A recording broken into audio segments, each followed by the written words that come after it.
Greetings, old school magic players, and welcome to the Four Horsemen.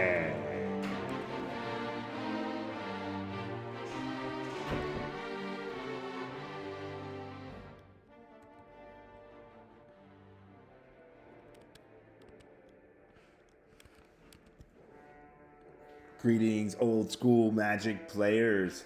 Welcome to another episode of the Four Horsemen. In today's video, we're going to be talking about our tournament number 21. Tournament 21 is our special birthday spice celebration event. Four Horsemen turns 3 years old. And we're going to be doing a special spice event for tournament number 21. This is going to be running May 16th through June 22nd. And we're featuring a return to the original wild, wild west of the Four Horsemen, doing our original banned and restricted list. fourhorsemenmagic.com is our website. Check us out. Join us at facebook.com/groups/4horsemenmtg. I'm joined here today with my friend and fellow Four Horsemen player, Tim Kincaid. Tim, how's it going? Hey, what's up, Chad? All right. Thanks for joining me today, Tim, and doing this video with us. We're going to be doing a deep dive into the original tournament number 1 Four Horsemen Old School Magic decks. Tournament number 1 ran June 25th through July 30th in 2022. This was our very first tournament. It was very much an experiment. Four Horsemen was brand new, and we didn't really know exactly what to expect from this Four Horsemen new old school Magic format. Turned out to be a lot of fun. We had guys like Anders Gandalf the Dark and Brian Weissman do commentary for us on that first tournament number 1 back in 2022, June. And in today's video, we're going to be doing a deep dive and review of some of the tournament 1 dynamics. Tim's going to talk a little bit about some of the kind of key aspects of this early banned and restricted list.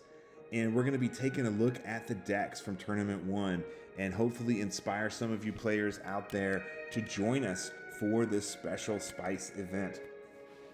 Tim, over to you, man. Tell us what you think about Tournament 1 and the original banned and restricted list. Hey, Chad, thanks. Yeah, I'm kind of excited to play in this Wild West Spice event for the Four Horsemen because I missed out on Tournament 1. I wasn't playing cam games at the time. It was, I guess, during COVID, and this was the kind of stuff that actually inspired me as a YouTube viewer, just learning about online old school magic, because I had my collection. I was a player in the early 90s, mid 90s, and early 2000s, and I like to play a lot of block format. When I say block, as a Magic player, you might be familiar with, like, say, Odyssey block, or there was Mirrodin block, right? And there was Onslaught after that. And you remember some of the earlier blocks, like you heard of Wrath Cycle, the Tempest block, and then there was, I guess one of the first blocks we think of is like the Ice Age block, right? With like alliances and maybe homelands and Ice Age. And if you're familiar with the block format, Chad, I've played a lot of block, and I really enjoy block in tournaments, in paper Magic, table Magic with other Magic players up through the late 2000s. I played a lot of that, and I when I think of block and I think of old school, I think that, Chad, you have actually coined the old school Magic block format. And when I say block, I mean it didn't include the core set or the whatever edition, second edition, third edition, fourth, fifth, sixth, seventh, 8th, 9th, whatever edition was the core set, and then you had the expansion sets surrounding the core set. So the block format was just the expansion sets of that block minus the core set. Mm-hmm. And I think you have coined the old school block. which is just the original expansions without the core set. Yeah. Well, that was not exactly, 100% what we were trying to do when we first started it. Nick Breyer and I started Full Horsemen together, and we were brainstorming in the summer of 2022 because there were basically at that time only a couple options, like Swedish, Atlantic, and Eternal Central were the only popular options at the time. I had dabbled with Revised 40 a little bit, which was kind of fun, but kind of limited. And the other kind of niche format was the Paladin, the Northern Paladins format, which, had banned and restricted a bunch of the cards to try and make more balanced. X Point was getting started. They were on like tournament 7 or 8. There were some things going on that made me realize, man, there's a whole untapped area of old school that nobody's thinking of or even dabbling in or doing. And Timmy Talks had done some kind of Four Horsemen Popper event, but that was about it. And there was, if I remember correctly, there was some Spice event at some point back in the day where somebody had done something around Four Horsemen, but not quite like what we were doing. And we just wanted to try to find a way to bring forward the cards from these expansions. A bunch were printed in 4th edition and Chronicles and Revised, some of the reprints and Renaissance. And we were just trying to find a way to let these spicier cards that we all know and love have a way to be played where they weren't, basically like, what do you say? Where they weren't... They don't make the cut from the deck list because they're overshadowed by the more powerful core set cards. That's right. 2nd edition, Unlimited, Alpha, Beta. That's right. Yeah, all these cards, Swords to Plowshare, Yes. Disenchant, Lightning Bolts, some of these fringe cards that you see from these expansion sets, the original expansions, don't make the cut over the core set cards. That's right. Yeah, that's a great way to say it. It's just they get overshadowed in terms of their ability and their playability, their power, and their kind of competitive edge in some of the other formats like Swedish and Atlantic. They just don't make the cut. But there's a lot of spicy cards that are a lot of fun, and they never see play. So this format kind of opened that avenue up for a lot of these other cards. And you're right, it's basically old school block.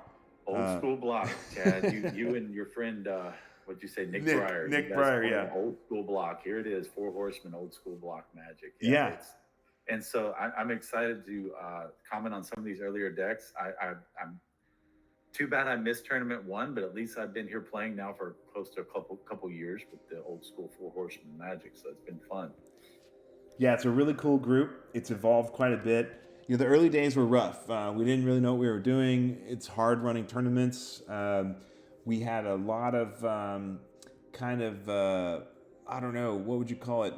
Protectionist type folks that were kind of concerned about another format getting started. And there was a lot of weird, strange things that went on that we would have never guessed or anticipated. But we've been able to kind of mature and evolve, and we did all kinds of wild things. Like at this time, Tim, with the very first version of Four Horsemen, we were trying to recreate the original Magic experience, and so we experimented with using the old revised rules. In fact, if you go and look at fourhorsemenmagic.com, let me share my screen here. If you go look at fourhorsemenmagic.com and click on the rules link, you'll see the Four Horsemen rules document. And in that document, if you scroll down to the end of the document, this has all the rules and instructions for how we use Teleria and stuff. But you'll see the rules history and updates. And there we outline kind of what we were doing in the early days. You see the original Banned and Restricted. And we were also using basically the 1994 revised rules set. And this was the Now that's cool. So you mean to tell me those when you would pull that little golden strip of foil that was around the plastic cover for your starter deck box from Revised, when you would pull that strip from like an unlimited starter deck, and you would open that up and there would be a rule book, right? Because they weren't in the booster packs, only in the starter decks. yeah, And you would open that up and it had that smell, right? And you would, but anyway, and there would be like a small pile of cards and then the rule book and then a big pile of cards. That's right there, kind of not. Are you talking that rule book? yeah, that's right. And we That's had what you a guys use. we had a PDF copy of it that's still out there, and it basically allowed us to reference those rules, and we had over 40 players sign up for this first event. If you go to fourhorsemenmagic.com/tournament1, or just go to the fourhorsemenmagic.com site, use the past tournaments menu and go down to tournament 1. You'll see all the players. You'll see the original schedule, the standings. We had some folks doing some cool graphics with the Four Horsemen, getting cards like Whirling Dervish and the Headless Horseman from Legends, and a few other cards that have Horseman riders on them. And then all the deck photos are out there, and that's what we're going to review today in this video. We've tried to kind of preserve the history of how Four Horsemen has evolved, and you can check it out on the website at fourhorsemenmagic.com/tournament1. All right, so we're kind of like Back to the Future. We're going back in time to have a time travel back to have this future tournament where we're going to have the old decks. That's right. Again. That's right. And it's, yeah. Anniversary, right? Yeah, it's going to be cool. And we're, this flashback to Tournament 1 for Spice Event is going to be a kind of a repeat of Tournament 1, but we've had to tweak some things. Number one, we're using modern rules now. It just got too complex and there were too many broken things, and there were too many challenges with a lot of the players not remembering the old rules, and then you have to go. I'm gonna say, and not everybody has that rule book, and not everybody's gonna right. open the website during play and try to memorize those rules. There were flaws with the original rules. There were, R&D and Richard Garfield had to errata a lot of that. Right. Yeah, and but that's still cool that you guys tried to venture to do that and truly make it an old school rule set. That we were very much experimenting, right? And Brian Weissman got involved, and Anders Gandalf the Dark got involved with us. Anders is a big-time Swedish player and has his own channel, Gandalf the Dark, which was something I was watching during COVID and kind of helped me get back into Magic. And Brian Weissman, creator of the deck, we've become friends through Four Horsemen. He heard about us. Nick Breyer actually reached out to him and asked if he'd like to commentate. And when he saw what you're talking about, the Arabian Nights, Antiquities, Legends in the Dark, the old school block, he was instantly drawn in. And Brian and I have since become friends. And I visited him at his home in Seattle. He's done a bunch of matches with us, including the first few tournaments. He played in tournament number 4, which was a lot of fun. And he recently did the finals commentary live for tournament 17. So, it's been great to have folks like Anders Gandalf the Dark and Brian Weissman volunteer their time. We really appreciate them contributing. So, let's get into this Four Horsemen Old School Magic original Wild Wild West. We're looking at the banned and restricted here.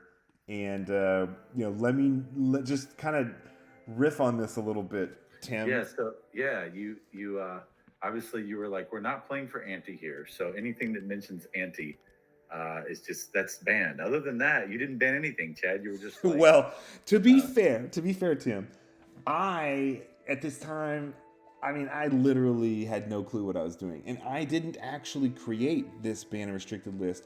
I had the idea for the format of the Four Horsemen, but it was actually Nick Breyer who sat down and said, all right, what are we going to do for the BNR? And he came up with this on his own in basically like 15 minutes. He just gave it a little bit of, thought.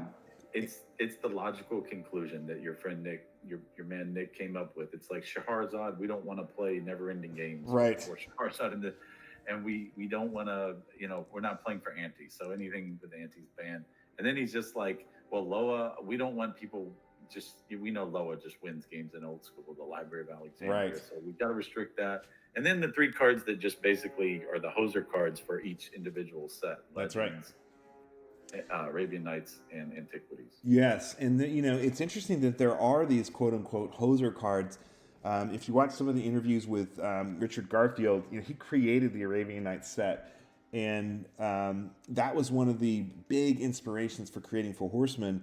Is there's a huge focus on Arabian Nights. I love the Arabian Nights set. I love the art in it. I love the cards. I love the fact that this is the only expansion that Richard created by himself. And he's mentioned that after he put all the cards together for Arabian Nights, he found that some of them were so powerful, and he was worried that Arabian Nights as a standalone set was fine, but when it was integrated into ABU and the rest of the Alphabet Unlimited card pool, it was really powerful. And he put in City in a Bottle as a way to curtail the power of Arabian Nights and give players kind of an out against a lot of these super powerful cards. Yeah, it makes sense. It's colorless. You can play it with any mana, and it's inexpensive to cast. Yeah, and he obviously must have thought the Arabian cards were more powerful, hence the 2 casting costs, as opposed to the Legends card, Ancient Arena of the Ancients, which just says they don't untap. At least it doesn't destroy anything. They stay in play, and then when they draw their artifact destruction, your Legends can be rallied and ready to go again. The Cylex is 4 mana, the most expensive, but it takes a turn, kind of like similar to Larry's Disc, Neveralls. But it does destroy all Antiquities cards. So yeah, and so Nick was involved all the way through the first, I think, 8 or 9 tournaments, and he's still in the group, and he hasn't played in a while. He's had some things going on in his personal life, but Nick deserves a lot of credit because there was a lot of commotion and things going on in the early Four Horsemen days that were really shocking and surprising for all of us. And, there's a bit of history and some crazy stuff. If you guys want to dig deep, you can find all kinds of stuff on Discord. But ultimately, Nick created this band of Restricted, and it was our shot in the dark as to how we would launch and kick off the experiment that is Four Horsemen. I think he was pretty spot on. I won't go into what I think should be restricted now or banned now. This is the Wild West, so things are wild and kind of they're raw, right? And so yeah. I would love to see what that being said about your friends Nick and Brian and Gandalf. I would love to see what decks they ran and get into some of these deck lists here. Yeah, we can take a look at that. So for tournament number 1, that's what we're going to be covering today. Tournament number 1, again, ran June 25th through July 30th, 2022. Our first tournament, complete experiment. And we didn't really know what to expect, but let's get into some of the decks using this original Four Horsemen Band of Restricted list from June of 2022. We're going to cover these alphabetically. It just so happens that the first deck is Arnaud Avenel, Four Horsemen, Tron, Robots. Arnaud is a French guy who played in the first several Four Horsemen events.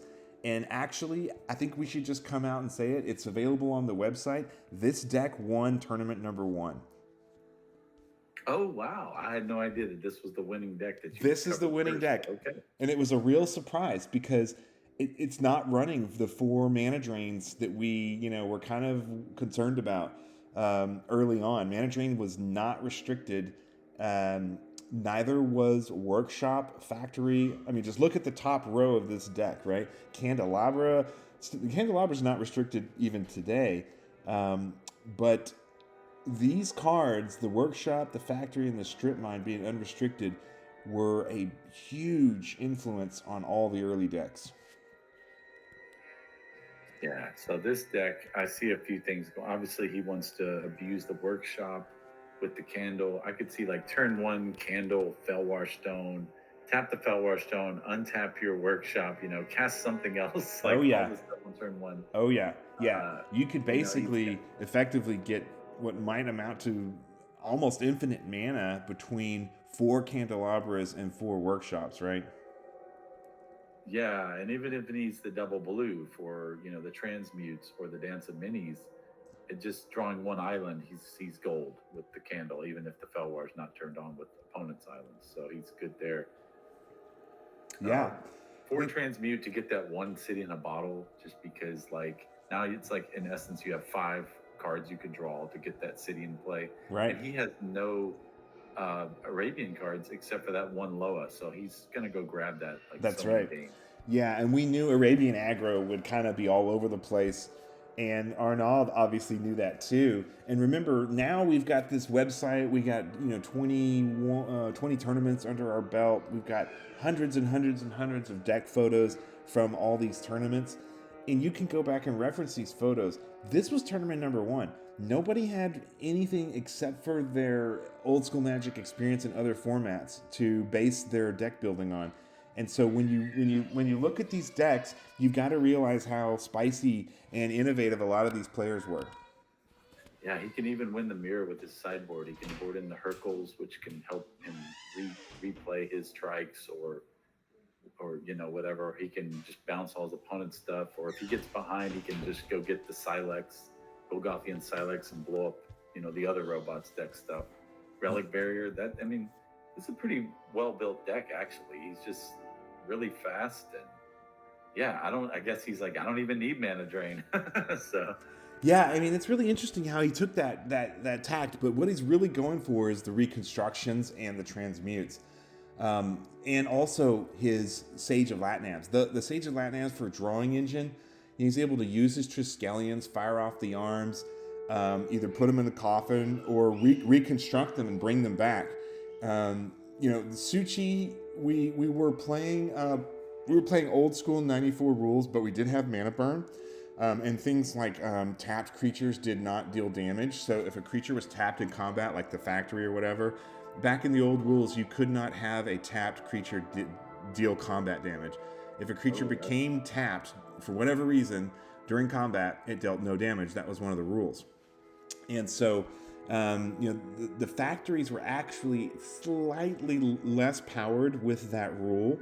And I've actually seen some of the other formats experimenting with that tapped creatures deal no damage to give you that old school feel and kind of clamp down on the overpoweredness of factory. Because the factory is so broken. It's so broken. It's one of the best creatures, and yeah, if you have that tap to pump itself mechanic and then deal damage, yeah, you take that out, it's almost balanced. Yes, it becomes a little more balanced.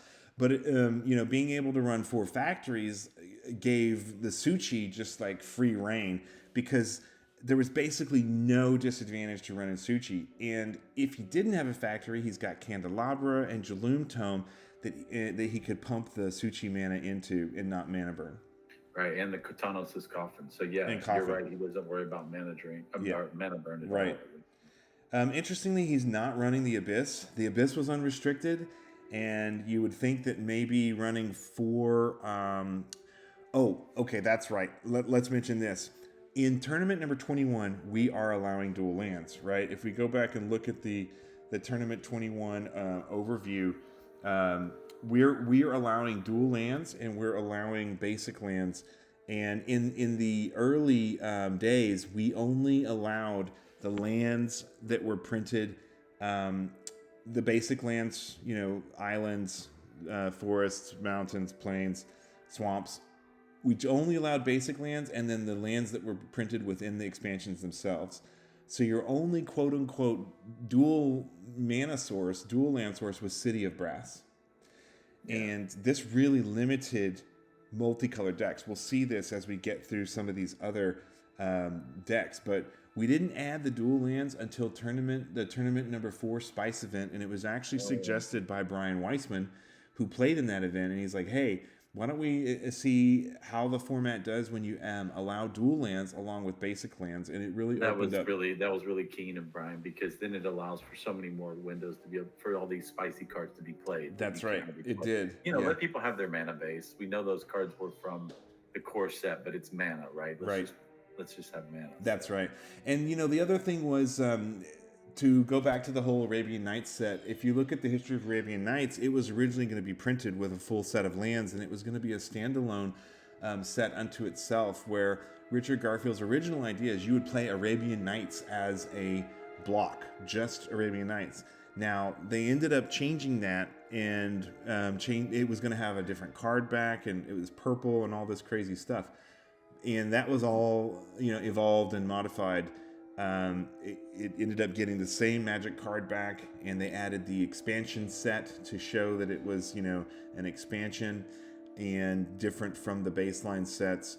But lands were going to be a part of that original Arabian Nights expansion, and so that was also part of the idea why we wanted to allow, the basic lands and the dual lands once we got to tournament number 4.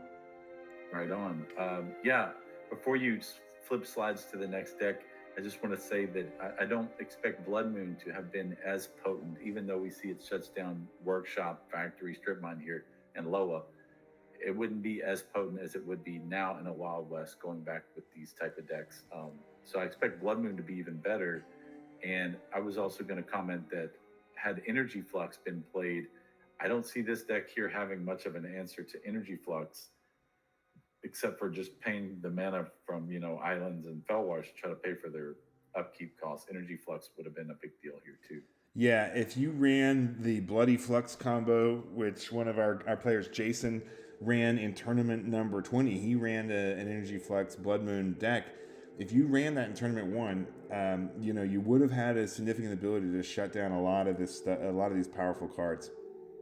Yeah, this was a cool deck by Arnold. Really cool brew by Arnold Avenel, 4 Horseman Robots, the champion winning deck. Lots of cool answers, recursion with the reconstruction. Interestingly, recall was not restricted here, and he wasn't running recall, but he did run the reconstruction so he can get back those artifacts, and I think that gave him a big advantage in the tournament. On to the next deck. My friend Baron Nick. Baron Nick actually did the very first video of 4 Horsemen. He had his own channel for a while, also during COVID, and got to become friends with Nick. And he played in our first several events. If you go check out the 4 Horsemen YouTube, you can go all the way down to the very first video, and it's a video recorded by Baron Nick, and he also has an interview that we've got shared on the 4horsemanmagic.com site, where he interviews me and Nick Breyer, talking about how we created the format. So this is a that's cool. I've watched Baron Nick's videos on YouTube, and I really enjoy his stuff, man. He was really funny and had a lot of kind of interesting, cool takes on his early videos, and I found him and also Anders Gandalf the Dark during the COVID days, and that's really what brought me back. And I dug my cards out of the closet and started playing, and here I am running this 4 Horsemen format. But meanwhile, Baron Nick was supporting us in the early days, and this is his first brew. It's a Moat Maggot Underworld Dreams deck. Tackle Maggot with moats, which were also unrestricted. Underworld Dreams, the Abyss. There's all kinds of interesting stuff going on in this deck. 4 Maze of Ith, 3 Ivory Towers. This brew, what do you think of this, Tim? I'm looking at it and I'm thinking about the deck that won Arnold's, robots list, and I'm thinking, okay, this has Moat, this has Dust to Dust, this has Divine Offering, this has Circle Protection Artifacts, one of, but still, it has a Cylex. I'm thinking this deck seems like a pretty good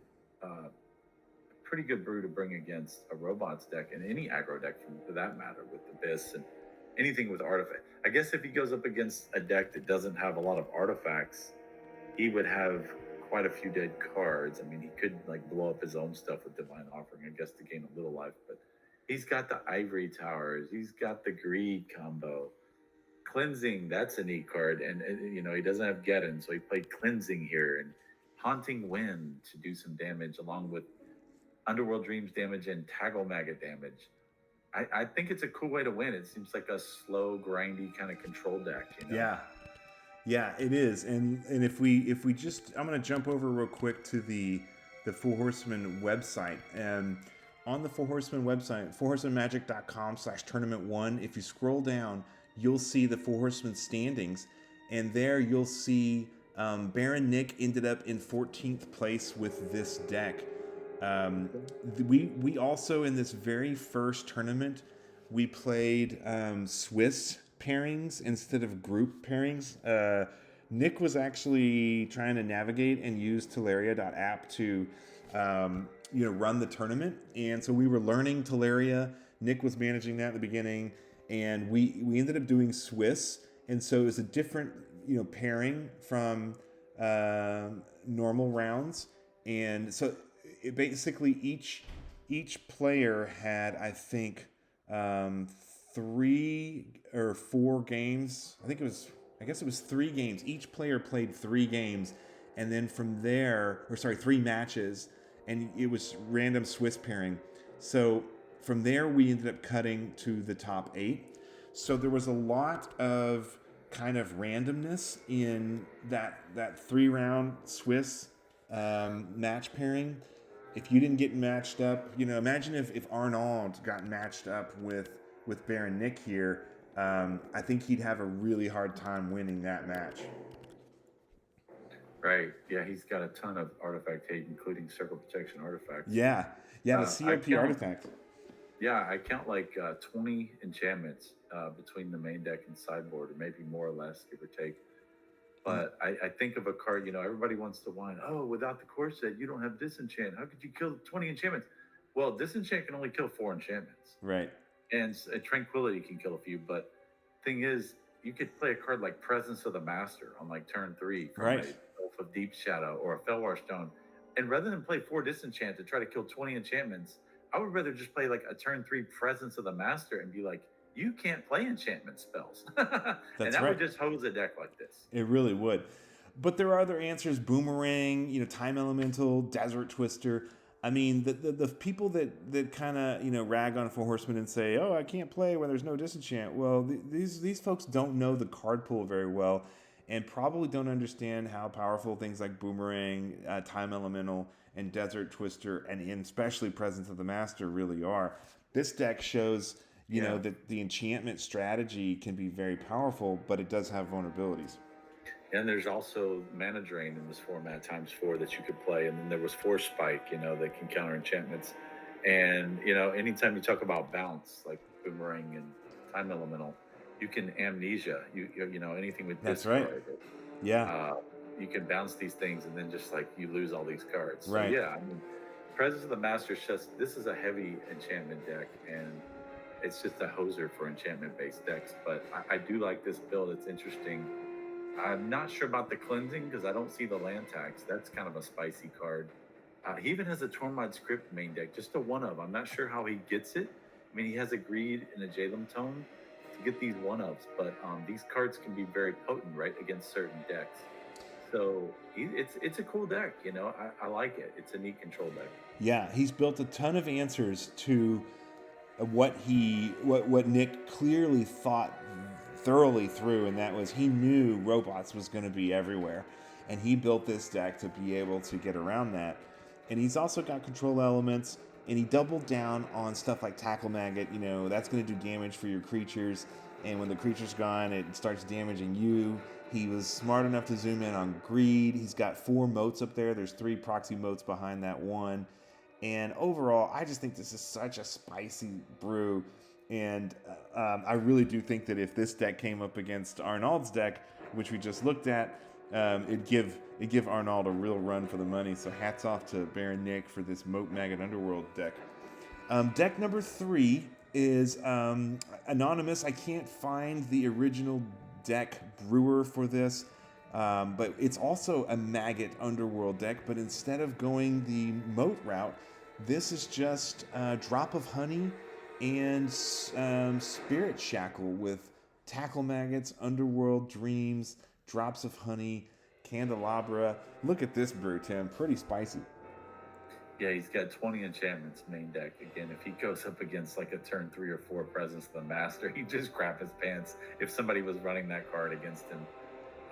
This is a cool deck. Tons of removal. Look, Spirit Shackles, Abyss, Demonic Torment, Tackle Maggot, and Drop of Honey, and the Nova Pinnacle, tons of removal. And he can get them back with the Skull of Orm. And Skull of Orm. Very spicy. And then the 4 Maze of it. He's like, creatures will not you shall not pass. Right. Yeah, exactly. Couple of greed in the sideboard, a mirror universe, Felden's Cane, the city in a bottle. And look at that Titania's Song to power out the artifacts, tournament artifact creatures. I like the Titanias. Yeah. That's a cool one. And then over on the left, under the T1 there, 4 Evil Eye of Ormsbagor. Look at that. Because why not? He's the only creature. If you're going to swing with him, he needs to be like the only creature you run. So yeah. Really cool, spicy brew. The Underworld Dreams alone, was going to be dealing a ton of damage, and then the Tackle Maggot on top of that. So both Baron, Nick, and whoever built this Maggot Drop Underworld deck were kind of onto the same theme, and just really cool, spicy brews. Like, you never see decks like this in Old School, in the other formats, and in Four Horsemen. This is the cool, out of left field, spicy, kind of wild stuff we get to see. Yeah, and he's got the tower. He had towers and greed in the board. Mm-hmm. It's interesting he didn't play any towers main deck, but I could see at some matches. But tower greed, and then there's a mirror universe in there making an appearance. I expect mirror to be powerful in Four Horsemen in a lot of decks. It's just like the Legends All-Star card. That's right. It was like the holy grail of Legends when I was a kid. That's right. Oh, mirror universe. Like, look what this card does. Switch life totals. It's like you're at 1, they're at 30, and you win the game. It's crazy. It's a crazy Underworld cool card. Beams in a Tackle Maggot kills you in 1 turn. Exactly. Yeah, if he can switch life and you got a Tackle Maggot or Underworld, it's game. Yeah, and then I expect to see, there's the city in a bottle. I expect to see almost everybody running that between the main deck and sideboards. At least the one. Right. Very cool brew. Maggot Drop Underworld. All right, so deck number 3 from tournament number 1, Wild Wild West Four Horsemen Days, is Brandon Burowitz. Mono Red Flyers Burn. What do you think of this brew, Tim? Red deck wins, right? That's what we've heard it's been called. Yeah, it's the attempted burn, but I'm looking this over. I don't see any chain lightnings. Yeah. Like that's like what is going on here? Like, well, okay, so chain lightning. There is chain lightning. It's proxied over there. It's the planes. Okay, right, you allow proxies. That's the plane. Yes, yeah, we allowed proxies and reprints. So a lot of players only wanted to play with cards that they owned, and we totally respect that. Other players, proxied stuff, and he's got 4 planes here with chain lightning written on them. We announced this tournament, and like 2 or 3 weeks later, we started it. So a lot of folks may not have had time to pick up all the cards they wanted. But, there's a bunch of basic kind of like low end, low cost reprints and, cheap cards that still make a pretty decent red deck. Yeah, I'm trying to decide what that sideboard card. It's the island, but I guess. Oh, that's active volcano. So those 4 islands over on the right on the sideboard is proxied for active volcano. Obviously, Brandon didn't have any. Okay, I guess that island that rising out of the sea could pass for the active volcano. There you go. Yeah, and he's got it written on there. Instant destroy target. He's got the text. The anti-blue, the anti-island card. Yeah. So this is. I mean, it's like, look, it's an attempt. It's the first Four Horsemen Old School block tournament. It's an attempt at red deck wins. Mm-hmm. He's got some decent little red creatures. He's playing the Bird Maiden for flying to get over the moat. He's got giant strength and bloodlust. He's even got the Drake. What is it? The Fire Drake? Is that what it's called? Yeah, he's got Bird Maiden and he's got Fire Drake, and then he's also got Crimson Manticore. Crimson Manticore. Those are all flyers. Yeah, I love that artwork. So Brandon knew Moat was going to be everywhere, and he wanted burn, but he wanted flyers. And red doesn't have a ton of good flyers. Interestingly, he's missing Rook Egg. I guess he probably didn't own any Rook Eggs, but he's missing Rook Egg. He could have gone down the, 2 or 3 Diamond Valley with 4 Rook Egg path, and instead he went with enchant creatures, giant strengths and immolations, and then bloodlusts. Yeah, he's going to make those flyers big, and then he's got the anti-abyss card because everybody fears the abyss when you're running creature decks. And it's going to be a heavy hitter in this tournament, right, from Legends Abyss. So he's got the Dragon Engine, I think, to try to combat the abyss, the artifact creature. Yeah, and that's also a good defense for ground. It allows him early to have defense against, I think it's a 1/3, so it can protect you from an attacking factory early on, and you can pump it up. He's got tons of artifact removal on the board. I bet he probably wished he would have run some of that main deck after this tournament. Yeah, but, I would think so, right? But yeah, it's kind of an interesting build, and you can understand why they run what they run, knowing that people can play 4 Abyss and 4 Moats. So it's a neat, interesting, spicy red deck wins. I want to point out the deck box. Look at Brandon Burwitt's deck box here. Did you notice that above his cards? Yeah, I did. It's a neat looking deck box. It's really cool. I haven't really seen anyone else with one of those. I think it's definitely handmade, and it's got, the Antiquities and Arabian Nights symbol there. It's really cool that Brandon put that in. Black Lotus playmat and a really cool 4 Horsemen focused deck box. Really cool mono red Flyers burn deck by Brandon. On to deck number 4 from tournament number 1 of 4 Horsemen, Brian Limbacher. Brian actually recently did, he does a podcast. He goes by the Ebon Hand is his handle.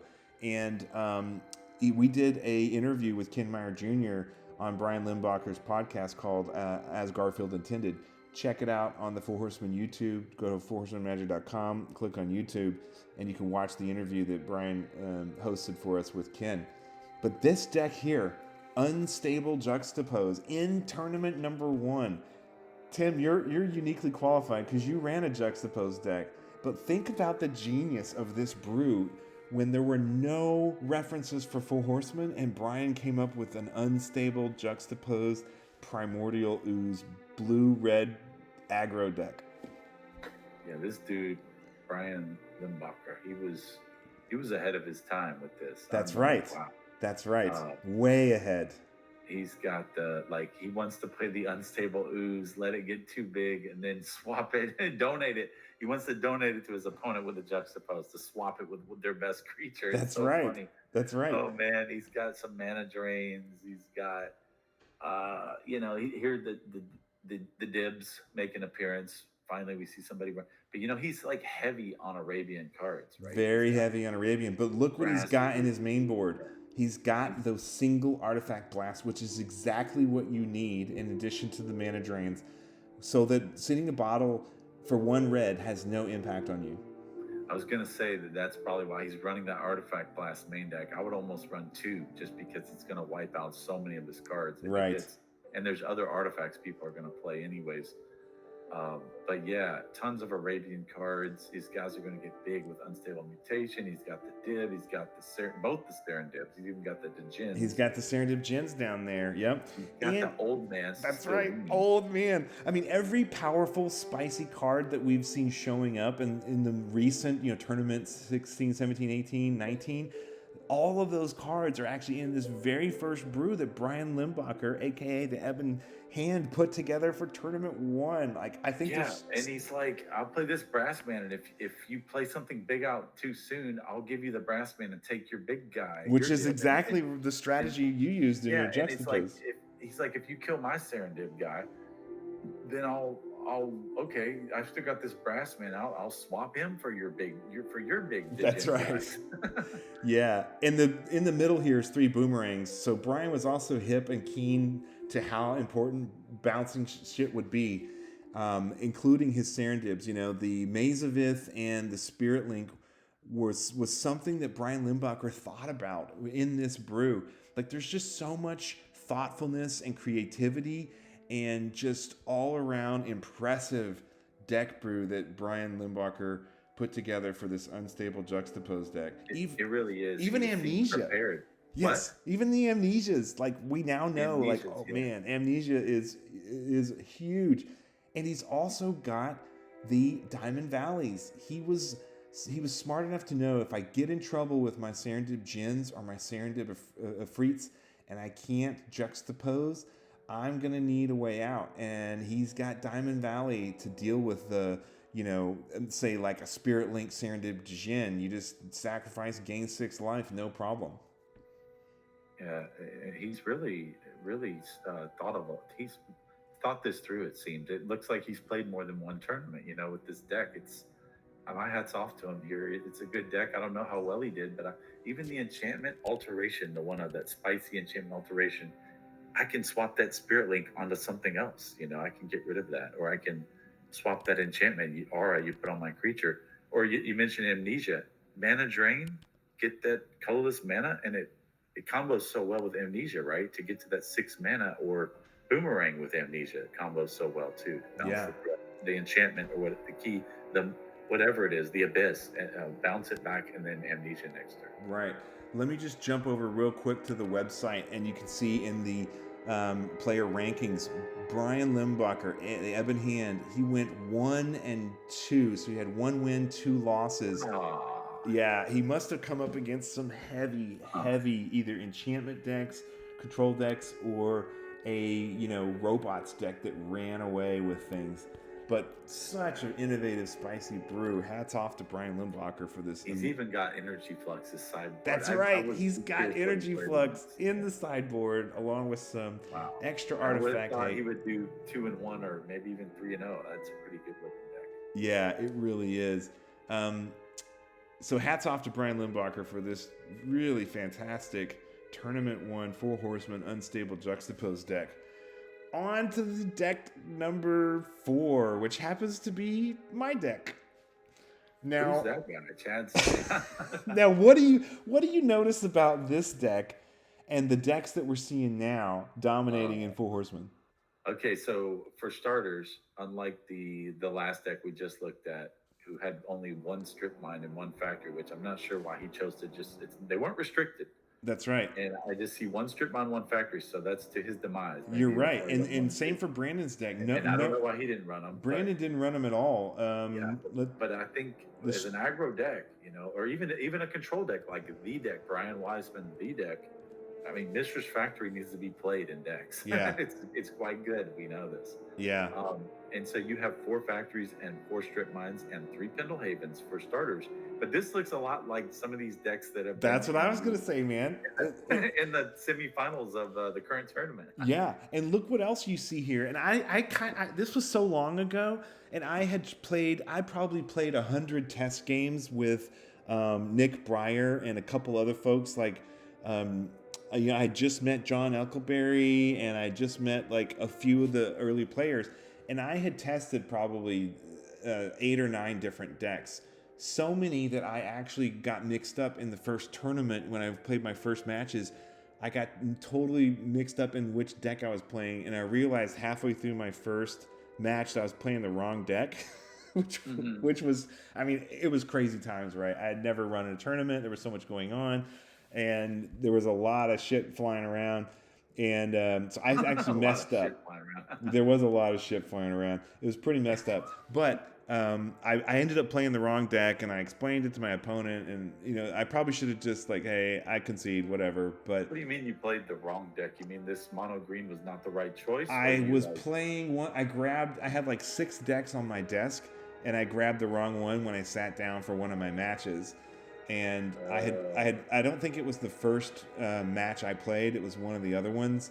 But I told the guy, hey, I played my mono green deck for my first match, and I just realized I'm playing the wrong deck. Would you be okay if we started over? And he agreed. We started over. I don't think I even won the game. But, this mono green stompy twister deck, there's a lot going on here. If you look in the lower kind of right-hand corner, I've got Dark Heart of the Woods, a Sylvan Library, Gaia's Touch, and Jaloom Tome to kind of fill this out. And up in the mana base, I've got deserts, main deck deserts, and like you pointed out, the main deck Pendle Havens. Yeah, you've got the mana to reach with the Belwar Stones and the Elves to reach into those Djinns and those Desert Twisters to cast those big spells. Otherwise, you're a weenie aggro. I like what you did here, Chad. You were kind of ahead of your time. Well, but look what I'm missing. I don't know if I'm ahead of my time. Sure. Let's take a look at what I'm missing. Okay, you tell me. Scavenger folk are painfully missing from this deck. Now, what's in there is I knew Moat and Abyss were going to be everywhere. So the Dervish were main deck and the Desert Twisters were main deck for Moat and Abyss. My only ways to deal with artifacts are in my sideboard with 4 crumbles in the board. I didn't. Yeah, no. Other than 4 twisters, you have no artifact 8 main deck. That's Big not mistake. great.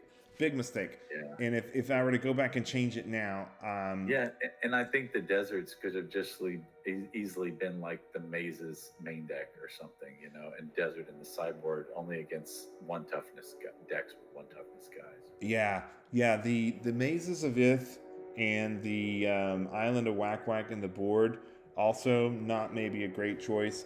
But look what else is in my board: a couple of revelations and 2 concordant crossroads. That's cool. Get rid of those world enchants, those land's edges, and those nether voids, and those abysses, especially. I mean, you could almost have played Crossroads like you played the Dervish main deck and tried to preemptively deal with those abyss decks. Yeah. So, it's interesting to see. I remember everything being a blur in those days. There was so much going on, and it was a lot of fun to brew and practice. And ultimately, this deck did not do too well. Let me look over at the. Let's look over at the points. What did I end up doing? Okay, so I ended up in 9th place, 2-1-0. That's not too bad. Not too bad. All right, so let's move on to deck number 5. Chaotic Casey Herdon, Blue-Red Skies. So here's an example of a player who played with only cards that they owned and didn't proxy anything. What do you think of this brew? Frost Giant is in there, Chad. Frost Giant. When's the last time you saw that card? Man, you're gonna see some spicy stuff show up. Like, yeah, I mean, he's got Aladdin's Ring in the board and Primal Clay and cards that I don't even recognize, like that. What is that? A Quorum Trench Gnome by the Mistress Factory in the bottom right of his board. Yeah, that's pretty good. I would not have. I would not have pulled that name out of the hat. Yeah, I don't know what it is. Yeah, I think you got it right. World Enchant. I don't know. I think it's a summon card. It's 2 red and 2. I think you're right. I think, is it that Trench Gnome? I don't know. I'm thinking it's the one that talks about blockers in Chant World, about attackers and blockers. That's right. All players in attack. So you can kind of see the text there. But yeah, I don't even recognize that card. I have no. I don't know what that card is. It's Enchant World to try to kill other enchantments, other enchant worlds, because it's the legendary rule effect. You know. That's right. Yeah, so this is a really cool deck. The 4 spikes main deck. He didn't have mana drains, but boomerangs, 4 spikes, artifact blast main deck, because he knew there's going to be a ton of artifacts. There's 1 remove soul there. The backfire makes a showing here. Serendib of Freeds, Zephyr Falcons, and then the Shatterstorm, the Fissure, the Pyrotechnics, a lot of interesting stuff here. And look at the mana base, right? Here's an example of what your mana base looks like when you're trying to play 2 colors, but you don't have dual lands, right? You're going to have to run those City of Brass. Yeah, he's scared to play the Mistress Factory, I guess, just because of the mana base. But he's got a couple in the sideboard, interestingly. Yeah, I would love to see a main deck, and if he would have put like Flying Men, just seems really good. I don't know if it's better than Zephyr, but he may not have had them. Yeah, this is clearly a deck by Casey where he's only playing cards that he owns. It's still a neat deck. I like the fact that he has 4 spikes and 4 artifact blast main deck. That's pretty cool. Pretty spicy. Okay, on to deck number 6. Chris Taylor, Time Boomerang Dib Control. Now, this is a pretty interesting brew because Chris Taylor was onto the fact very early that recall and boomerangs and time elementals, Sage of Latinam, these are all very powerful cards, and he's planning on getting them back over and over and over with all the recalls. He's got 4 workshop there, Proxy, and that's no surprise. That's an expensive old card. Yeah, look at the little saw there. That's pretty funny, right? We're building and working and making stuff. That's right. You're working that workshop. Or artificers here, creating some neat AI stuff. And he's got the robot package there on the right. All the Suchi, Trike, Tetrabus, a mirror universe, and it looks like, what is that? Gaseous form for removal and backfires. Yeah, and What's that above that backfire? Oh, that's Hercule's Recall. There's 2 Hercule's Recall in there. Cool. Save his own stuff or Bounce, put his yeah, bounces stuff. back. All his artifacts can come back. So once he's got Triskelion in play, he can bounce it back and play it again and get all the counters back. This deck is all about bouncing things between the boomerangs, the time elementals, and the Hercule's Recall. He's even got a couple sages there, and maybe he didn't want to play Proxies, so he's got the 1 mana drain. But yeah, it's a neat mono blue. It's consistent, right? Consistent mono blue artifacts. Mono blue artifacts, right? And then he boards the 4 flash counter when his opponents go with their active volcanoes after games 2 and 3. And their mana drains at the board. Yeah, so he flash counters the active volcanoes and mana drains. I love that. Yeah, it's interesting he's not running 4 mana drain. I think I'd like to see the 4 mana drain instead of the backfires.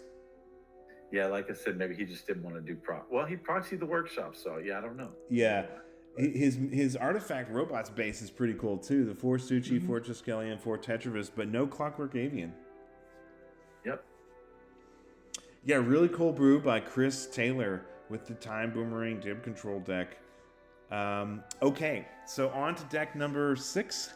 This is Damian Burzum, who is playing with us still today in 4 Horsemen. Damian's lives down in South America in Argentina, and he's got always brewing these types of crazy, out of left field combo, strange, unique, weird, but cool decks. And in the very first tournament, number 1 for 4 Horsemen, Abyss Robots Recall is what he ran. What do you think of this brew, Tim? We know the Abyss goes well with robots because artifacts, AI creatures do not get destroyed like mortals.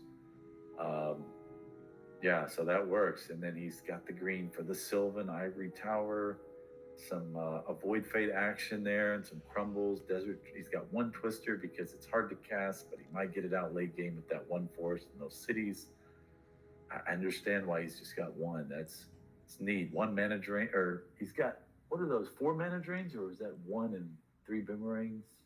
Yeah, so I think those are mana drains. I don't know why he didn't partner them up. It looks like to me that he's got 3 boomerangs, 4 mana drains, and 2 recalls. Okay, because he's got a lot of islands. He's doubling down on the blue. He's just splashing the black and green, so it makes sense. He's mostly blue. He wants to drain into use all that colorless mana into some robot AI. Yeah. It's interesting that he's running main deck Desert Twisters, a single Avoid Fate, a single... he's got 3 Crumbles, 2 Desert Twisters, a single Avoid Fate, and then the library. Also a single Book of Wraths down there in the bottom for drawing. Not Jaloom Tome, but instead... I like the book. I like the book with the Ivory Tower. It's like his greed, and it's colorless, so he can cast it off mana drains. And it works. That's cool. And in column 2, he's got 3 Sylvan Library and 4 Ivory Tower. But no Mistress Factories make an appearance. But still, it's a neat deck. I like the idea of what he's trying to do with the control there. Why do you think he only ran 1 single Mistress Workshop? Because he probably has like 20-something colored spells. I don't know.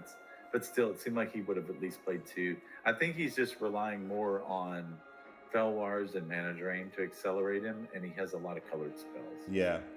What do you think about the sideboard over here? There's the energy flux you're talking about. And look at his creature. He's got a transformation sideboard here, Tim. That's quite genius. I'm a fan of transformational stuff because opponents never can see that coming unless you have open deck list. But yeah, he's like, okay, I've got colored spells and a few robots, but you're just all artifice. So I'll board in these energy flux and put in my Arabian big guys and take out my artifacts. That's right. Damian had a spicy, very strategic plan for game 2, where if he wins game 1 and he knows everybody's going to board in all the Shatterstorms and all the artifact hate, he takes out his robots and artifacts, and suddenly he's a blue-green aggro creature deck with no artifacts at all. Wild. That's Wild West for you. That's some Wild West craziness right there. Didn't see that coming. Wow, If it yeah. worked. Hats off to Damian Burzum for this really cool Abyss Robots recall with a complete transformation board into aggro creature deck. Very cool, Damian. On to deck number 7, David Jumper's Bazaar of Underworld Dead. What do you think of this deck, Tim? Mercy. First thing I saw was the Eater of the Dead. Now I have to read that card. It's from the dark. I want to say it's like 5 mana. Do you know what it does? Eater of the Dead? You basically you remove a creature from the graveyard, it removes it from the game, and you untap the Eater of the Dead. You pay 0, remove a creature from any graveyard, yours or your opponent's, and it untaps him. So you can basically attack with him, exile their creature from their graveyard, and untap him and block with him in the next turn. It's a vigilance guy with. And it also mitigates against, Recall was unrestricted, and All Hallows Eve. We haven't seen any All Hallows yet, but All Hallows Eve with the Reanimator was also a deck theme that folks could have ran and did run. We'll see some of those here in a minute. Right, I would think that you're not just playing for the vigilance, but is it 0 to activate Yeah. ability? Yeah, I think so. I think it is. Instant speed? Yes, pay 0, activate. You don't even have to tap him. Oh, cool. So it's just instant graveyard removal for creatures. Yeah, so that's hot. Here, I'm looking at it on the Gatherer now. Yeah, so much for all these reconstructions that people were trying to play. So the Eater of the Dead is a 3/4 power and toughness. Art by Jesper Merfors. It's from what is it from? The Dark? The Dark, yeah. Yes. I think it's a rare from the Dark. Yeah, it's from the Dark, and it kind of pricey, okay? It costs 4 and a black, but it's a 3/4. You pay 0. It says, if this creature is tapped, okay, so he does have to be tapped. If he's tapped. Exile target creature from a graveyard, from any graveyard, and untap this creature. But if you wanted to, if he's tapped, you can activate that ability as many times as you want to. That's right. So you could just activate it, and before it resolves and he untaps, you just keep activating. And now I don't know if that worked under the old rule set, but now it currently there is a ruling here. It untaps during the resolution of its ability. Right. So you would keep activating the ability as a fast effect before it resolves. Right. And then there was a ruling from 2007. Yeah. Ruling from 2007 says you can activate this ability whether or not Eater of the Dead is tapped. However, oh wow, okay. However, if Eater of the Dead is untapped when the ability resolves, the ability won't have any effect. Okay, so you need to really do it while he's tapped. You could activate, but yeah, okay. But you could activate it a whole bunch of times. I don't really know what the bazaars are in here for, because I don't think he wants to discard his own creatures just to be able to have a Vigilance Eater. I suppose that could be a thing, but I don't know about the bazaars. I do like the flyers. He's ready for moats, and of course the Jusums and the Combadge. Like, he's got the good black creature. He's got all the good removal on the right. It looks like he's taken a lot of damage though, and I don't see any life gain. Yeah, you're right about that. Yeah. He doesn't have any life gain. And life gain, I had that one Dark Heart of the Wood, and we've seen a couple of Diamond Valleys, but I don't think people really knew that life gain was going to be the differentiator in Full Horsemen yet, but maybe some of these players did. It's just really cool to see a straight mono black aggro deck, Vampire Bats, Word of Binding, Spirit Shackle, Fallen Angel, the Kumbaj Witches, the Sorceress Queen, just so many cool cards. Also, he's got Bazaar of Baghdad and Ashes to Ashes. I'm really surprised we don't see All Hallows Eve in this deck. Yeah, I would have, running that All Hallows makes sense, but I think since I would have loved to just see Diamond Valley period for life gain, and even maybe some Siphon Souls to kind of finish off your opponent and gain a little life so he doesn't kill himself with all his own inflicted damage from Ashes and Jusum. But pretty cool build. I see he was prepared for a few key cards in the format. Yeah, he definitely thought it through. And David Jumper, interesting mono black Bazaar of Underworld brew here. Just doing some really cool stuff. And that Bazaar of Baghdad feeding the Eater of the Dead so it can untap. And, the Sorceress Queen making people zero. The Kumbar's Witches to ping. And then, the Vampire Bats can be pretty good if you get them early. And then late game, you just sack them to the Fallen Angel there. Just really cool stuff by Dave Jumper. Yeah, I don't know why no Diamond Valley and no Mistress Factory for starters, but yeah, neat build. Really cool build by David. Bazaar of Underworld Dead. All right, on to deck number 8. Daniel James, All Hallows Tron Abyss. Now this deck, here's the All Hallows deck. What do you think of this brew, Tim? A lot of spicy shit going on here. He's got some nice looking proxies there. He's got the Bazaar All Hallows engine, and it looks like he's discarding robots that he'd rather. So he has the workshop, so it looks like he can just cast them straight up, or he can like discard extra. He wants to make sure he gets like an Abyss down and a Sylvan, and dig for those key cards, and then he like a Dark Heart with a Sylvan, right? And then he can discard the extra Abysses, Dark Hearts, or Sylvans that he doesn't need. And perhaps if he just draws too many 6 or big fat of his big artifact guys, if he draws too many and he doesn't draw enough workshops, he'll just discard them and cast them all with the All Hallows Eve. So yeah, a lot of cool stuff going on. Also, Daniel James was hip to life gain, and he knew the power of Dark Heart of the Wood. He's running 2 of them in this deck, along with a couple of Sylvan libraries. Also, he was also keen to understand the power of Desert Twister and the fact that he would need to be able to get rid of stuff like, for example, Moat. But he is running the Tetravis as well as the Clockwork Avian. He saw that flyers were going to be key along with the Triskelions to get the damage. And he's got the Tunnel's Coffin plus Jaloom Tome. So Daniel James was on top of it, man. Like for tournament number 1, wow. He really, really had some key things nailed. I see that. He can bring in a one solo Scavenger Folk with a couple Hell's Caretakers and just keep recurring those Scavenger Folks to just destroy artifacts. And he's got 2 Gates of Phyrexia to just sack tokens from his Tetrabus and blow up artifacts every turn, or sack a Mistress Factory, just whatever. Yeah. Like he's ready to deal with that stuff. And he's got the legendary enchantments to blow up enchantments. And like you said, he's got Desert Twister and Mirror Universe. Like, I think he was ready for a lot of different stuff with this build. It's pretty cool. Yeah, and he's running 3 strips with the 4 factories and then the 3 bazaars. He knew that Felwar Stone was going to be incredibly important to ramp. You can play a second turn Clockwork if you play a first turn Felwar with your workshop. And his sideboard is very interesting. Starting at the bottom, Yawgmoth Demon, Fallen Angel, Maze of Ith, Felden's Cane, double Concordant Crossroad, double Hell's Caretaker, an extra Desert Twister, Ashes to Ashes, 2 Mirror Universe, a Scavenger Folk, and double Gate to Phyrexias. Like, he's got so many utilities, and potentially also like a transformation board, right? If he runs into too much anti-artifact hate, he's got he's got creatures in here, including the Fallen Angel and the Yawgmoth Demon.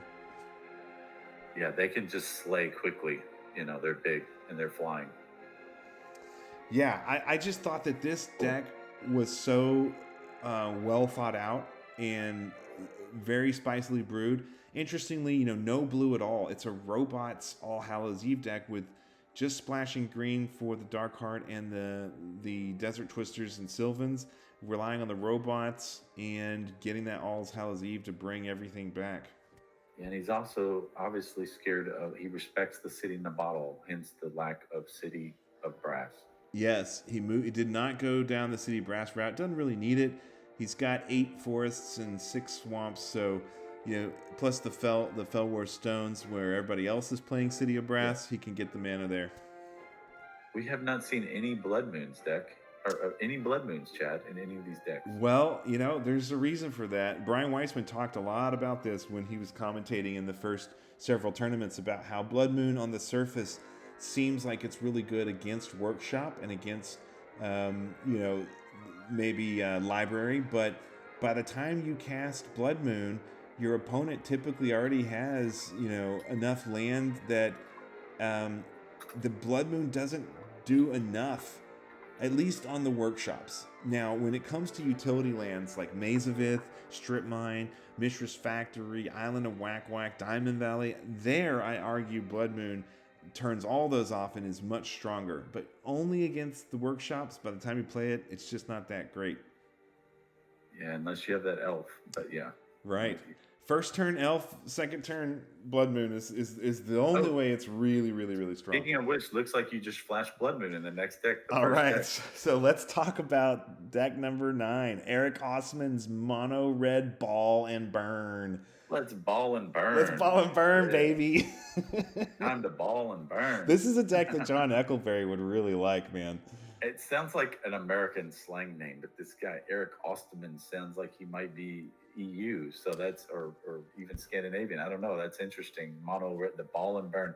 I guess the ball is the ball lightning, and the what other ball? Yeah, the ball lightning is what the ball is, and the burn is obviously all the red. This is more of like a red deck that I would have pictured: goblins, mountain walk, blood moons, some bloodlust, detonate, yeah, ooh, artifact blast. All that burn, pyrotechnics, chain lightnings, even Brothers of Fire that can ping and do multiple damage late game if you have the mana. And the finisher is the Eternal Flame. Yeah. And one Yidwin Afreet thrown in there. A main deck Artifact Blast. 2 Blood Moons main, not 4.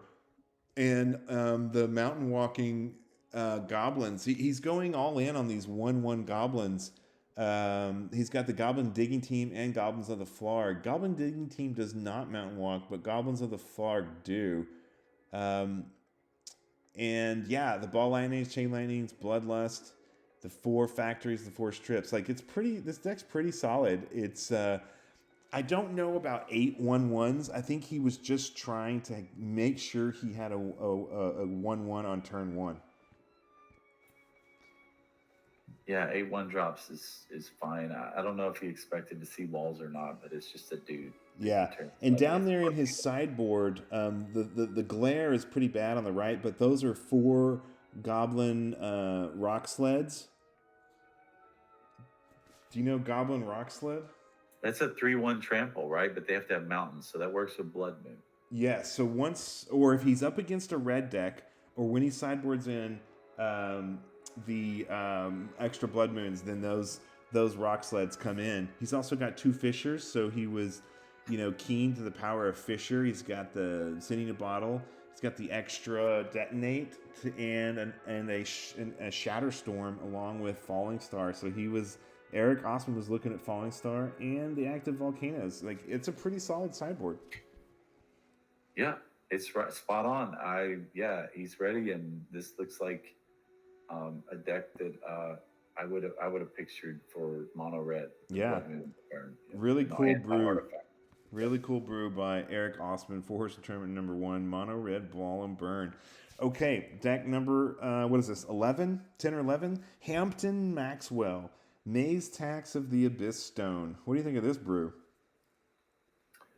Here we see the Ivory Tower land tax combo. We've seen that in Old School before, and this is, I guess, the first time it's come up in the first, third of the decks you featured. But the one card that really stands out, in addition to the land tax and the Jalem Tome to cycle those extra lands, is the Knowledge Vault. Yeah, this is the first time we've seen Knowledge Vault, and you can't help but notice this deck does not have proxies. All these cards look real, and except for maybe that Knowledge Vault looks like that may be one proxy, but everything else is. What's that's from? Yeah. Well, maybe the moats might be proxied up there, but I think all these other cards. Well, it looks like he's got a few. He's got a proxied Dust to Dust, 4 Dust to Dust main deck. But look at that altered library, double signed by Mark Poole, and is that Richard Garfield? I think it is. A lot of cool signature cards. Anson Maddox signed, quadruple Maze of Ith. I mean, he's just going all in on control, right? Yeah, he's got the Mark Teeden signed in gold mana drain too. Yes, altered edition. Yeah. That Really, looks. he's got some nice cards. Yeah, Yeah, he's got some really cool stuff. Some signed Cities of Brass as well. The 3 millstones, the 3 recalls. He was on to the 4 mana drain, and look at that. I mean, I just think that's really smart. The 4 dust to dust. He knew he was going to see tons of artifacts, and he has the hate right there. This deck is nasty, Chad. This looks like the Four Horsemen old school block version of the deck. That's right. You know? It's nasty. It doesn't. It has floppy books and knowledge vault instead of JMJ tomes. It's got abysses, moats, and it's just nasty. It's got the life gain and all the card advantage, and then gets back to key spells. I'm not sure what it's actually missing. I'm looking at his board. Yeah, I would have thought this would do well. I'm just kind of counting his mana. So I'm looking at the points and the standings on 4horsemenmagic.com under Tournament 1. Hampton Maxwell went 1-2-0. So he won 1 game, lost 2. And while I'm looking at it real quickly, Eric Osman was 13th, and he did what did he do? Eric Osman on his mono red went 2-1-0, and he placed 13th. So yeah, that looked like a good mono red. I was gonna say that. Yeah, that's. And Daniel James, we forgot to do this. Daniel James on his All Hallows deck.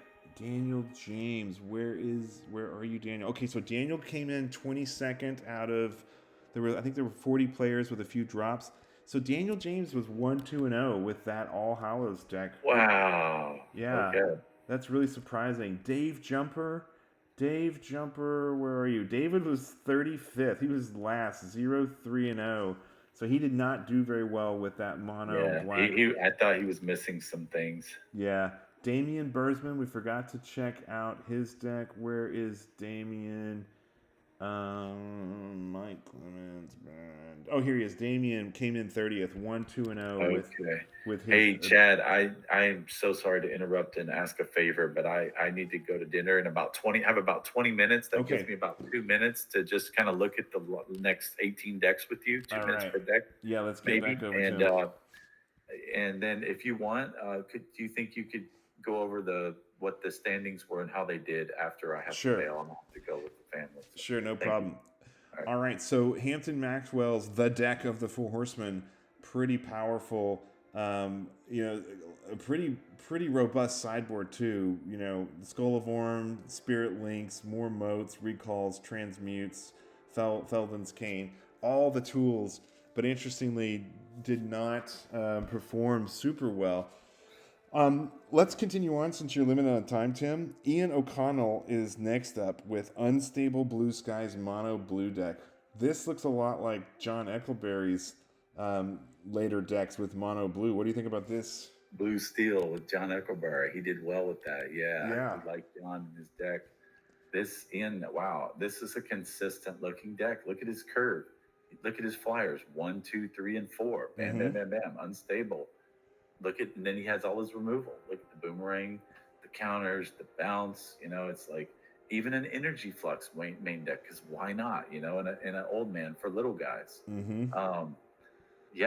He's got some answers. And the Pendlehavens, main deck Pendlehavens to pump those flyers. Pendles. I did not notice that. That is cool, Chad. He's going. It looks really solid and consistent. Yeah, he's going to pump those Flying Men and the Zephyr Falcons, not only with the Unstables, but with those Pendlehavens as well. Pretty solid sideboard, too. The 4 Flash Flood. Look at that. He's got the Acid Rain to take down forests. A Hercules Recall, the bounce artifacts, the 3 extra energy flux, and some more counters. Really, really cool, solid, blue, Unstable Blue Skies deck by Ian O'Connell.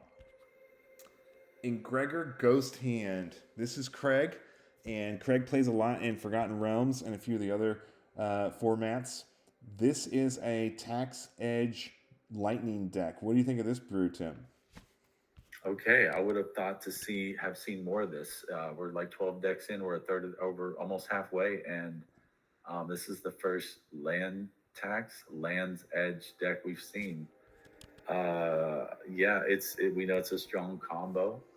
I'm surprised though, looking at this list, I see some things like there's no winds of change to shuffle away all those extra lands you get from the tax, and I don't really see any one drops.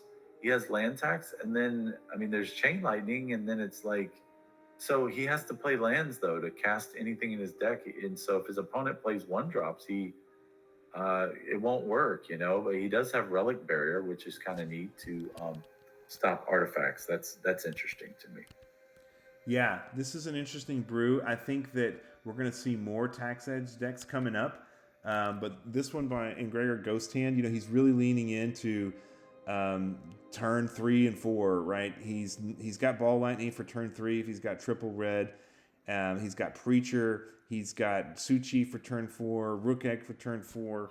And he's also doubling down on relic barriers. He was planning on not destroying artifacts, but just tapping them. Yeah, at least he's got some dust to dust on the board, and the Blood Moon in the board, which is kind of cool. Yeah, along with even some pro red stuff in the board. Right, look at that. And pro blue. He's got the Knights of Thorn up there, the 2/2 banding, 2/2 banding protection from red guys.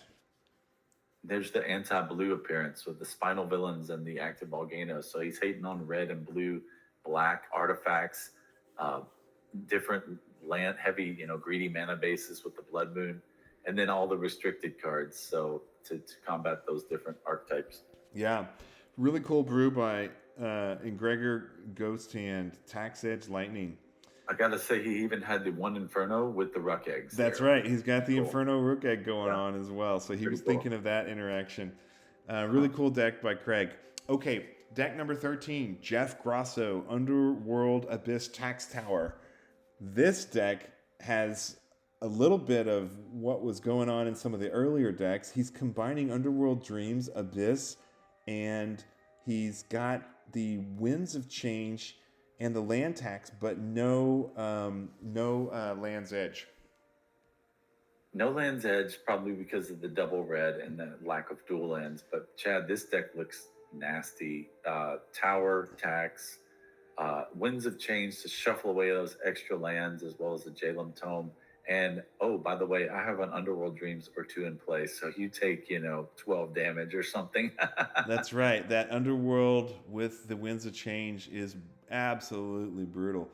And he's the first control deck to be running Spirit Links and Divine Offerings main deck. I haven't seen that in other builds main deck that were control. Yeah, that's right. Yeah, so the moats, the Abyss, I mean, he's got it all covered. No creatures are going to be getting through here. If they fly, they're going to get killed by the Abyss, and if they're on the ground, moat will stop them.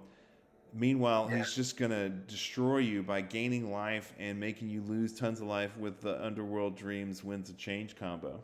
Yeah, and those one-ofs, well, I have 6 basic lands in my hand from these land taxes, so I'll just play Winds of Change and hope to draw that City in a Bottle, or that Jalem Tome, or that Tabernacle. It's the first deck with Tabernacle here. Or he could get his Aloha, with all those lands in his hands and have a quick active Loa.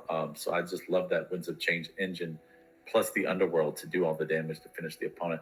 We haven't seen Tabernacle. That's a really cool card in a creatureless control deck like this. The Tabernacle, a Pentravale there causing... He's got no creatures, so he doesn't care about paying the upkeep, and his opponents have to pay it. White and black Underworld Abyss Tax Tower. Really cool deck. He's got also in his sideboard, he was hip to the Greater Realm of Preservation, and he knew that these recurring decks with all the recalls, with Reconstruction, with Felden's Cane, he's got double Tormod's Crypt to get rid of graveyards there. What do you think about the Kismet? Was he just keen to these reanimator strategies that would have concordant crossroads after sideboard? They bring in the crossroads to kill his Abyss. They come back with Alhala's Eve. Oh, wait, I have a Kismet in play. Aha, you can't do anything.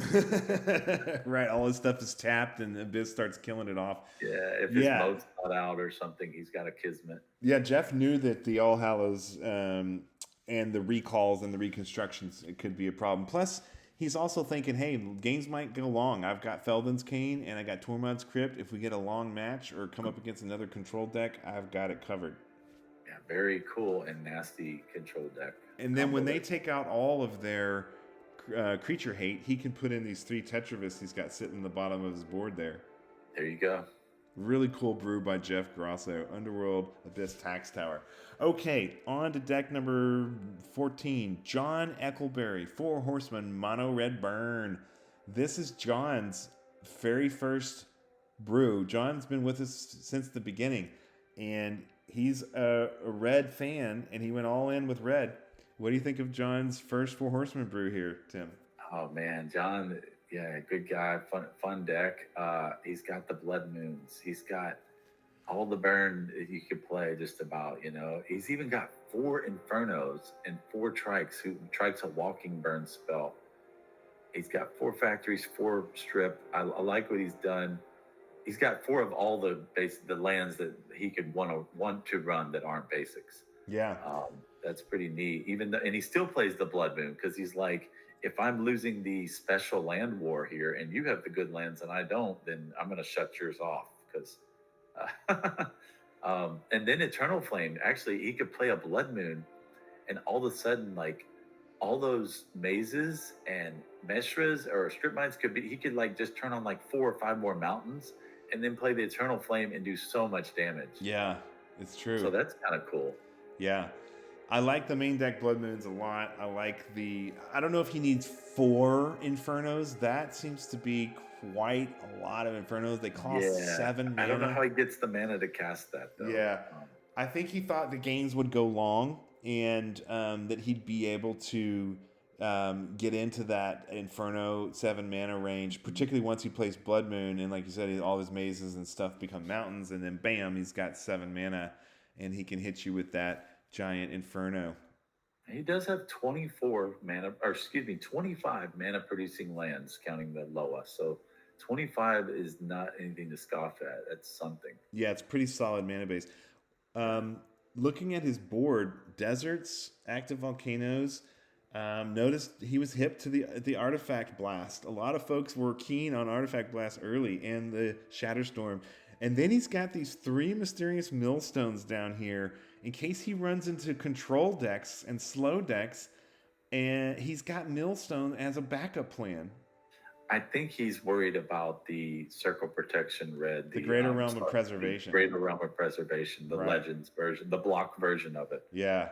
And the 4 Horsemen version. So yeah, he's like, I'm a fan of Rocket Launcher, and the Trikes. Yes. And the fact he's got colorless damage sources. Even Armageddon Clock. But yeah, Millstone can get it done too. Yeah. Really cool brew by John Eckleberry in his first 4 Horsemen Tournament 1 Mono Red Burn deck. Okay.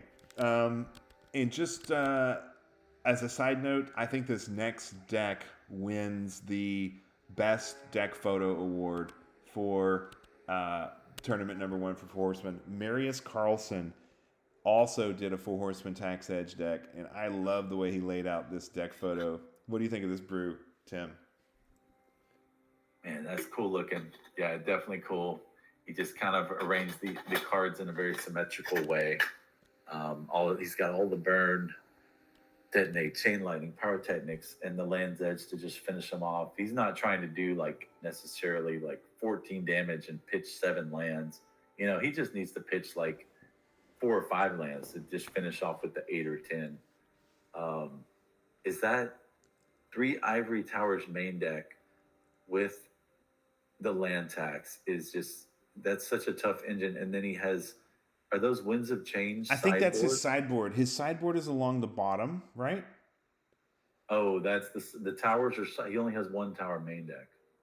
Yeah, that's right. The bottom along the bottom there is his sideboard, and his main combo cards are in the middle in the circle, and then his supporting cards are on the right.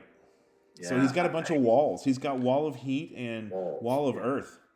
I mean, I think he's on the right track with the tower because you need those 1-drops. If you play the land tax and then you're like, I'm not playing land when your opponent, I'm not playing land either. You draw first, Pilgrim. It's like Clint Eastwood. Yeah. Who's going to draw first in the Wild West, the 4 Horsemen? And that's you right. You don't want to draw, so you you draw and you get shot. So it's like, don't pull that gun, don't play a land with land tax, just play the tower, right? Just play 4 towers, and if you're gaining three life a turn, your opponent has to play stuff. Yeah. Yeah, I don't Uh, think he was quite thinking that through. I mean, the wall of heat and the wall of earth there. The wall of earth costs 2, the wall of heat costs 3, but the wall of heat's like a 2-6 and the wall of earth's like a 0-5 or something. So they're yeah, pretty but big everybody's walls. playing flyers anyways. Yeah. So Yeah, a yeah, lot of people are playing flyers because of moat. So I think that's a yeah. flaw in the build here, even though the deck photo is so cool looking.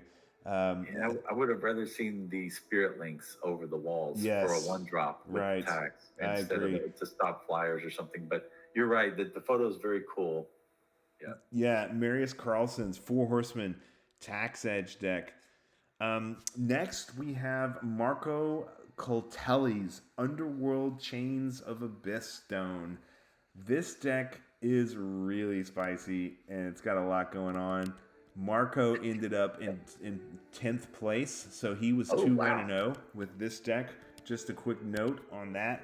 This deck has got one of your favorite cards, Chains of Mephistopheles, 4 of those babies, and the Winds of Change combo that we were talking about, and the Yeah, I mean, if Underworld. everybody's on Loa and people get these Loa games, right? And it's Mm-hmm. like you don't have the strip mine, that they have Loa, and it's like, okay, well, I'll play the change just shuts that down. It shuts down the Sylvan Library. He's not It even shuts playing down the Loa. Jade. Look at that. He doesn't even have library here in this deck. No, he's like, I don't care because I'm just trying to shut that stuff down. Right. Get that crap out of here. Yeah.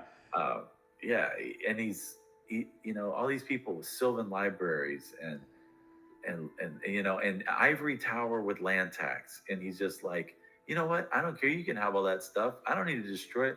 You're gonna get mind twisted with my 2-card combo of chains, winds of change. Mm-hmm.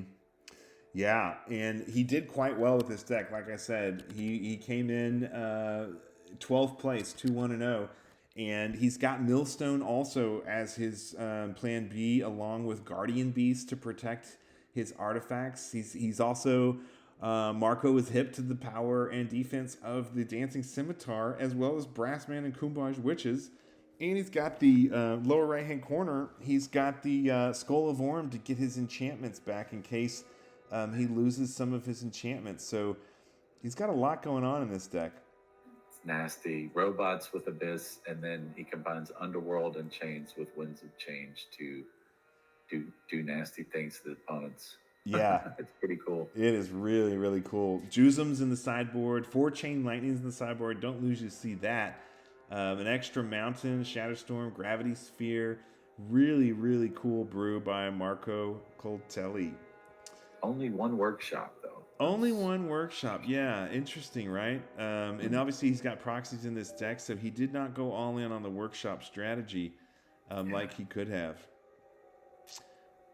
Okay, next deck. Matthew Legoff, Moat Sphere Twister Tax Edge. This is the deck that has a lot going on. Matthew Legoff came in 11th place. He was also 2-1 0.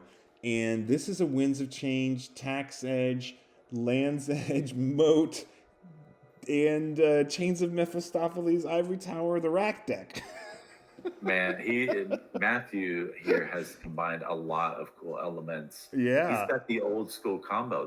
I remember that was the combo. It was like Moat Gravity Sphere, right? Then no creatures can attack you. Right, Moat Gravity Sphere, that's right. And he's got Desert Twisters. He was hip to being able to blow away anything with those Desert Twisters, the 4 Ivory Towers, the 4 Racks. What do you think about that? I mean, the Winds of Change. That's his win con, right? That's right. He can win with Land's Edge, but that's a red card if they play the Greater Realm or something, or they have Enchant Worlds to blow those up, or they mana drain it.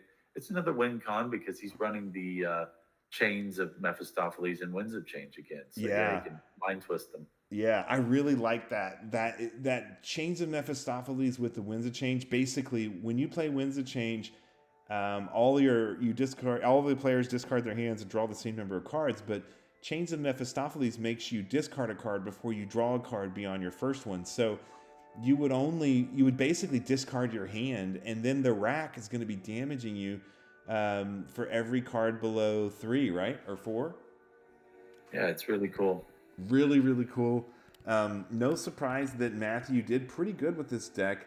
If he had won one more, he would have been 3-0 and would have been top 8. Yeah, he's got Witch Hunter and Preacher in the sideboard. He's got some neat sideboard cards too. Yeah, look at that. Preacher. He's got some Dust to Dust. He's got Mirror Universe.